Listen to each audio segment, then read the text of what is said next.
Bismillahirrahmanirrahim. Assalamualaikum warahmatullahi wabarakatuh.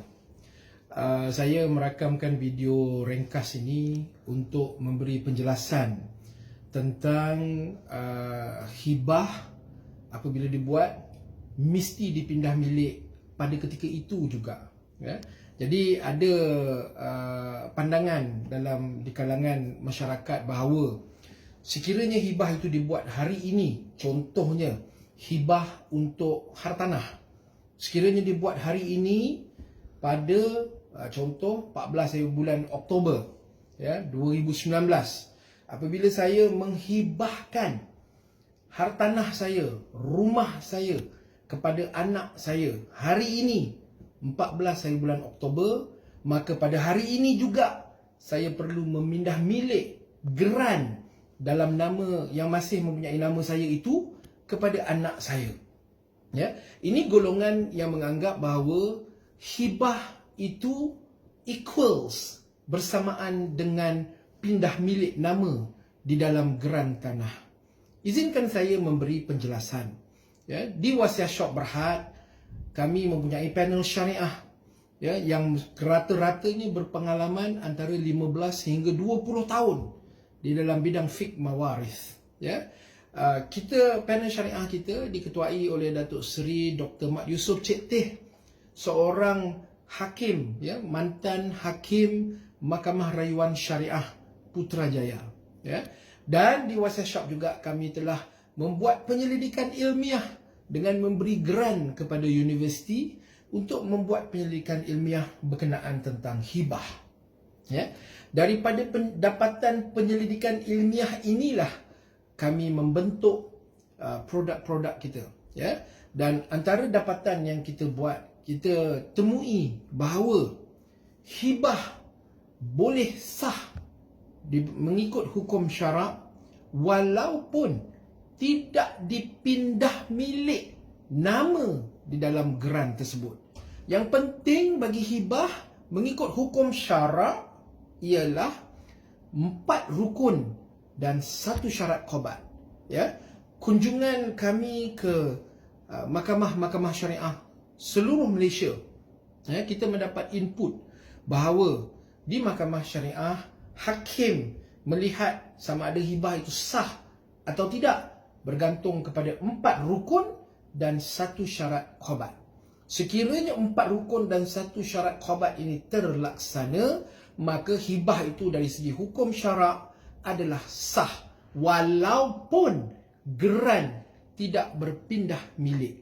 Keperluan untuk berpindah milik nama di dalam geran ini bukanlah keperluan hukum syarak, tuan-tuan dan puan-puan.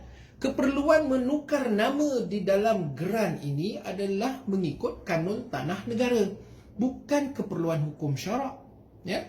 Jadi hari ini 14 bulan Oktober 2019, saya telah menghibahkan harta saya kepada anak saya dan segala ijab kabulnya sempurna, dan kemudian saya memberi 1 kunci duplikat rumah itu kepada anak saya dan saya sebut dengan anak saya, dia berdokumen dan juga ada saksi bahawa mulai pada hari ini ayah telah menyerahkan kunci rumah ini kepada kamu, yang membuktikan bahawa qabat itu sudah pun berlaku. Kamu boleh masuk ke dalam rumah ini pada bila-bila masa.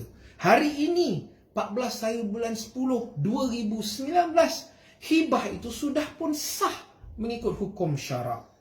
Geran masih atas nama saya. Geran boleh ditukar milik pada bila-bila masa sahaja, tuan-tuan dan puan-puan. Ya, jadi ramai orang kita terkeliru kerana merasakan bahawa apabila hibah itu dibuat, geran juga mesti bertukar nama, berpindah milik daripada nama saya sebagai ayah kepada nama anak saya sebagai penerima hibah. Tuan-tuan dan puan-puan, sekadar perkongsian kita bersama ya, negara Brunei Darussalam adalah negara yang memegang kuat pandangan Syafi'i. Kalau di Malaysia kita tak ada tulis di dinding kita memegang pandangan mazhab Syafi'i, di Brunei ada tulis di dinding mereka memegang pandangan mazhab Syafi'i. Undang-undang hibah Brunei menyebut dengan jelas bahawa hibah tidak perlu dibuat pindah milik nama di dalam geran. dan mereka lebih kuat syafi'inya daripada kita, tuan-tuan dan puan-puan. Ya. Jadi ini nak menjawab persoalan yang ditimbulkan oleh masyarakat baru-baru ini, bahawa bila buat hibah mesti berlaku pindah milik. Ya. Hibah, saya ulang semula, yang menentukan sesuatu hibah itu sah atau tidak, tuan-tuan dan puan-puan, bukanlah saya, bukanlah tuan-tuan dan puan-puan, bukanlah mana-mana ustaz-ustaz yang berceramah di mana-mana. Yang menentukan hibah itu sah atau tidak ialah mahkamah syariah.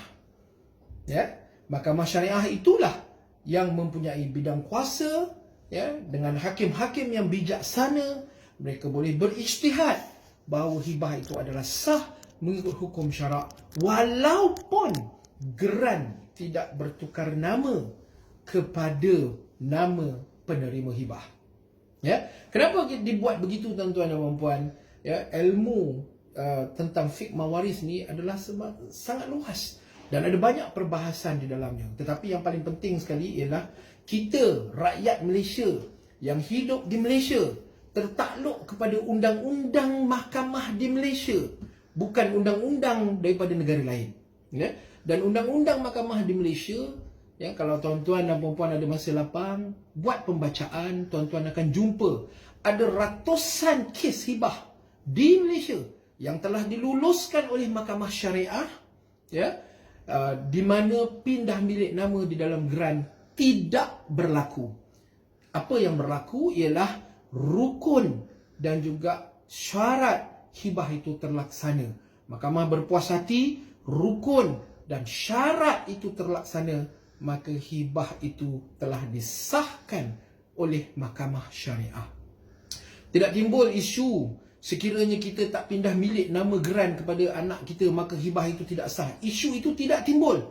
Kerana yang menentukan hibah itu sah, saya ulangi semula, bukan tuan-tuan dan puan-puan, bukan saya, bukan mana-mana ustaz yang berceramah di mana-mana. Yang menentukan hibah itu sah ialah mahkamah syariah. Ya, jadi kita jangan risau tentang pindah milik ke tak pindah milik nama dalam geran. Tapi kalau tuan-tuan dan puan-puan memilih untuk memindah milik nama dalam geran, terserah. Ya, jadi nanti kalau pindah saja milik nama dalam geran, anak pun jual rumah tu, terserah. Itu risiko, tuan-tuan dan puan-puan. Ada kaedah lain yang lebih selamat, iaitu pastikan hibah tuan-tuan dan puan-puan mencukupi rukun dan syarat qabat. Ya, hibah itu boleh sah tanpa berlaku pindah milik. Saya ulang, tuan-tuan dan puan-puan, ada ratusan kes yang telah diputuskan oleh mahkamah syariah, hibah itu sah tanpa berlaku pindah milik nama di dalam geran. Ya, jadi saya harap penjelasan ini dapat memberi satu perspektif baru kepada tuan-tuan dan puan-puan untuk melaksanakan hibah mengikut hukum syarak. Tapi kalau nak pindah nama dalam geran, silakan. Risiko itu adalah risiko anda, terserah pada anda. Tapi kita telah buktikan bahawa ada kaedah yang lebih baik, iaitu pastikan hibah itu dibuat mengikut hukum syarak dan memenuhi syaratnya, ya, untuk menjaga kepentingan pemberi hibah. Maka pindah milik boleh dibuat pada bila masa. Tidak semestinya pindah milik itu berlaku pada hari ini. Yang penting qabat mesti berlaku. Ya, dan qabat ini bukanlah maknanya pergi pejabat tanah tukar nama atas nama anak. Itu hanyalah salah satu dari bentuk qabat. Qabat juga boleh dibuat dalam bentuk tindakan, qabat juga boleh buat dalam bentuk konstruktif. Ya, dan macam saya sebut tadi, saya hibahkan rumah saya kepada anak saya bagi dia kunci rumah saja. Itu pun sudah dianggap sebagai qabat. Ya, jadi jangan keliru-keliru, jangan pening-pening. Buat hibah ikut rukun, ikut syarat. Sekian, wabillahi taufiq wal hidayah. Wassalamualaikum warahmatullahi wabarakatuh.